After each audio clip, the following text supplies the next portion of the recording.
Types of mental health problems. Often it's easier to understand what mental health is by contrasting it with what it means when somebody is not mentally healthy. The opposite of mental health is mental illness or mental health disorder. This refers to a wide range of conditions that impact a person's subjective well-being, ability to cope with problems, and relationships with others. Some examples of mental health problems include anxiety and panic attacks. If you've ever found yourself asking, "Why am I always anxious?" it's possible that you have an anxiety disorder, which is when you have frequent, intense, or inappropriate feelings of anxiety and fear. These feelings often manifest as physical symptoms such as rapid breathing and increased heart rate. Depression. While depression is generally more complicated than people realize, it can be simplified as a disorder that includes a sad and depressed mood and a loss of interest in activities. Thankfully, levels of depression awareness have gone up in recent years and people are getting more comfortable talking about and seeking treatment for it.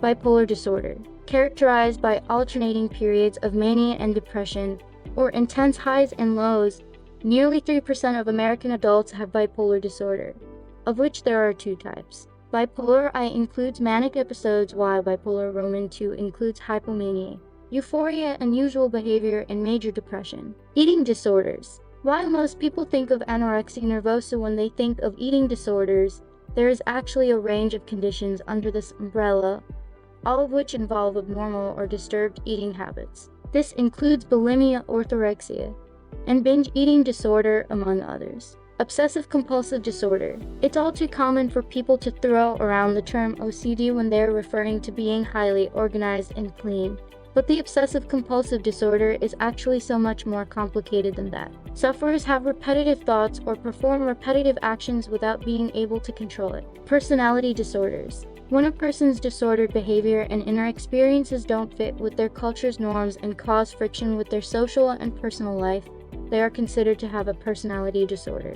Types of personality disorders include borderline personality disorder, narcissistic personality disorder, and schizopersonality disorder, often called schizophrenia. Post-traumatic stress disorder. When a person experiences or witnesses one or more traumatic events, the memory may trigger flashbacks, nightmares, uncontrollable thoughts, and anxiety. This is called post-traumatic stress disorder, or PTSD. Stereotypically, this is something that soldiers coming back from war suffer from, though the reality is that anybody can experience it. Stress. Stress is defined as a feeling of emotional or physical tension triggered by a stressor, something like an upcoming test or a difficulty paying the bills. To a certain extent, stress is just a part of everyday life, and types of it can even be good for us. On the other end of the spectrum, stress can cause symptoms such as sleeplessness, anxiety, nausea, and pain, among others. Trauma. When a person experiences a psychologically distressing event like abuse, accidents, or a natural disaster that they don't know how to cope with, they may receive damage to their mind, also known as trauma. This is a tricky issue because a lot of the time people don't realize they've experienced trauma, although its effects can last for years and cause unexpected symptoms such as numbness, headaches, weight gain, and high blood pressure. Suicidal feelings. At one of its most extreme forms, mental health problems can manifest as suicidal feelings or the desire to kill oneself.